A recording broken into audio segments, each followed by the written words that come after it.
This is Find Your Daily Calm. I'm Sel Gaston. Welcome.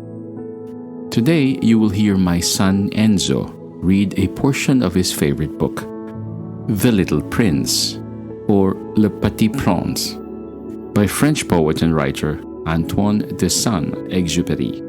We hope you enjoy as well as find calm in this portion of the book as much as my son Enzo enjoyed it when he was still a wee little boy.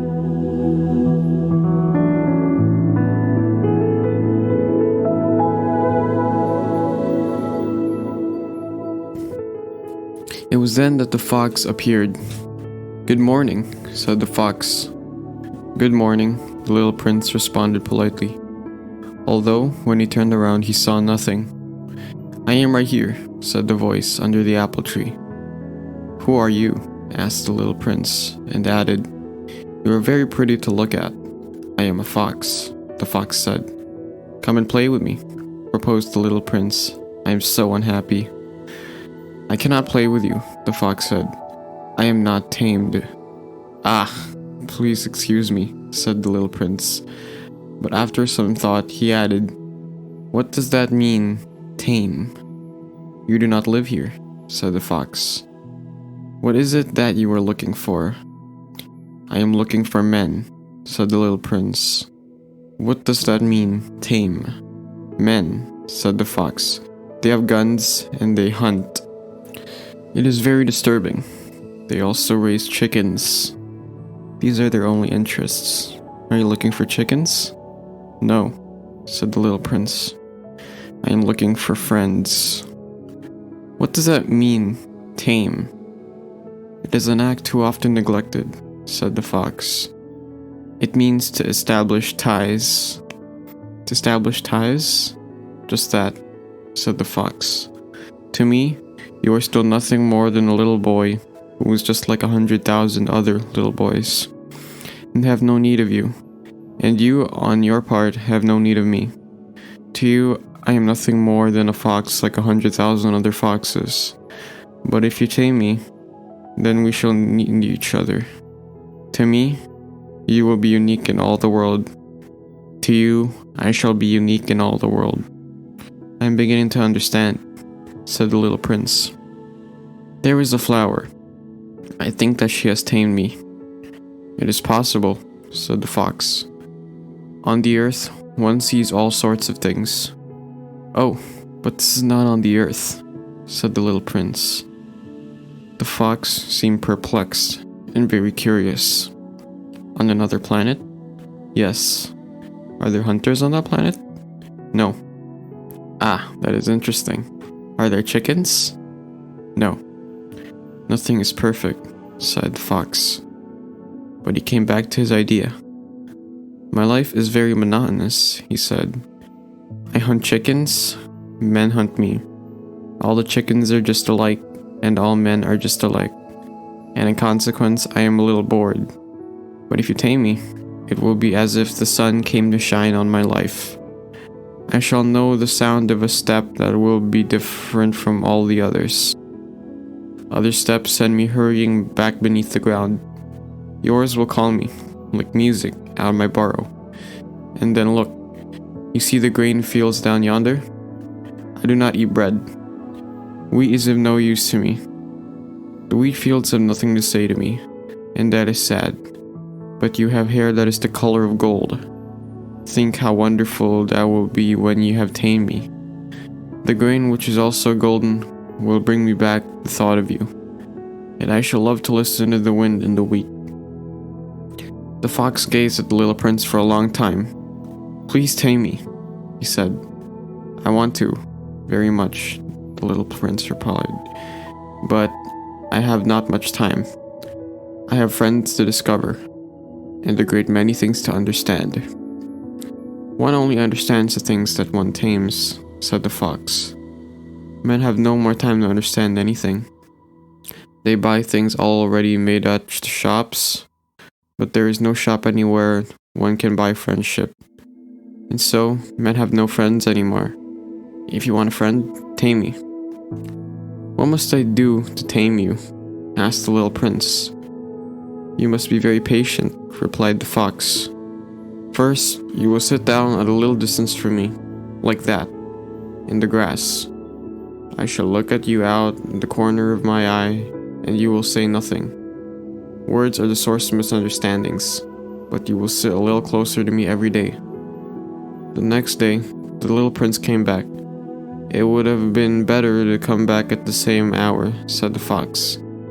"If, for example, you came at 4 o'clock in the afternoon, then at 3 o'clock I shall begin to be happy. I shall feel happier and happier as the hour advances. At 4 o'clock, I shall already be worrying and jumping about. I shall show you how happy I am. But if you come at just any time, I shall never know at what hour my heart is to be ready to greet you. One must observe the proper rites." "What is a rite?" asked the little prince. "Those also are actions too often neglected," said the fox. "They are what make one day different from other days, one hour from other hours. There is a rite, for example, among my hunters. Every Thursday, they dance with the village girls. So Thursday is a wonderful day for me. I can take a walk as far as the vineyards, but if the hunters dance at just any time, every day would be like every other day, and I should never have any vacation at all." So the little prince tamed the fox, and when the hour of his departure drew near, "Ah," said the fox, "I shall cry." "It is your own fault," said the little prince. "I never wished you any sort of harm, but you wanted me to tame you."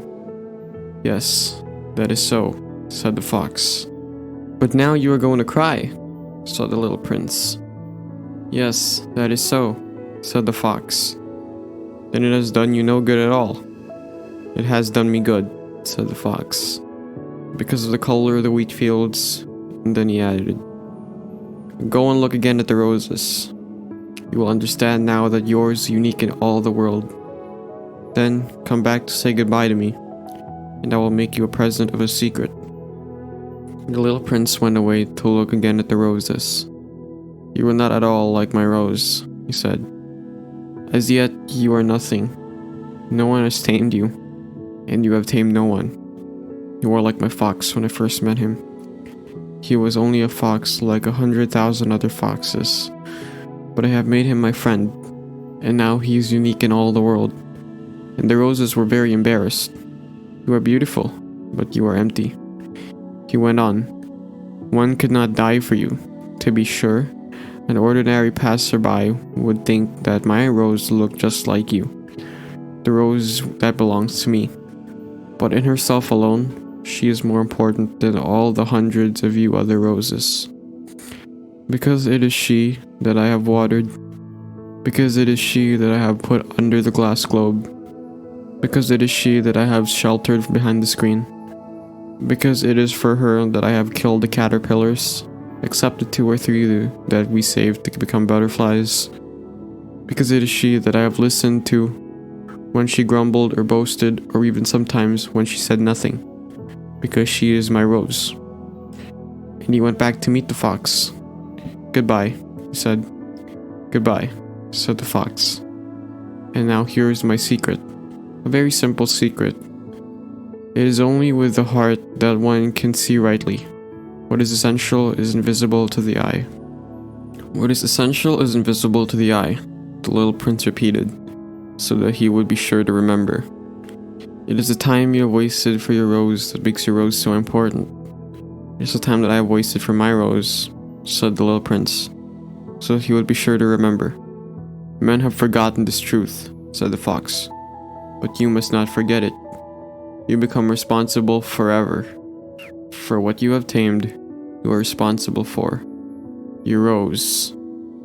I am responsible for my rose," the little prince repeated, so that he would be sure to remember. "Good morning," said the little prince. "Good morning," said the railway switchman. "What do you do here?" the little prince asked. "I sort out travelers in bundles of 1,000, said the switchman. "I send off the trains that carry them. Now to the right, now to the left. and the brilliantly lighted express train shook the switchman's cabin as it rushed by with a roar like thunder. "They are in a great hurry," said the little prince. "What are they looking for?" "Not even the locomotive engineer knows that," said the switchman.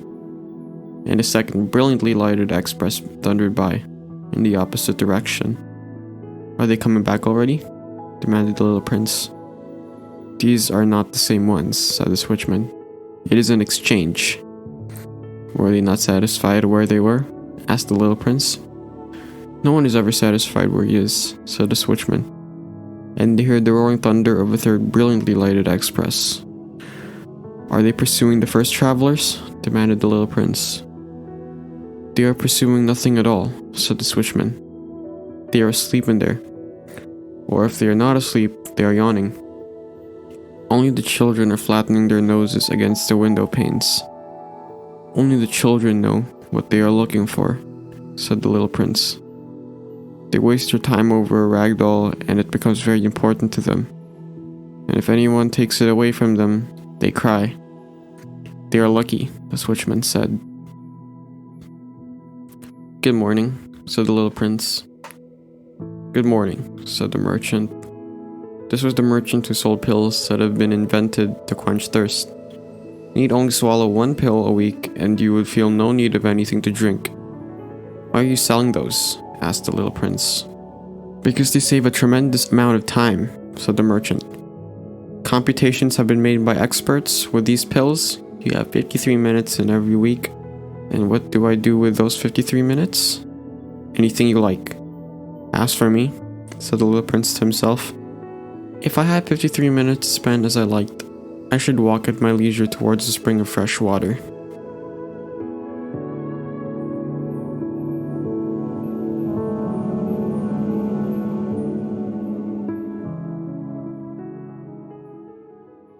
That was Enzo Gaston reading a portion of his favorite book, The Little Prince, by Antoine de Saint Exupery. Join us again next time as we read bedtime classics that will help you find peace and calm. May you be at ease, may you be calm, and may peace be upon you.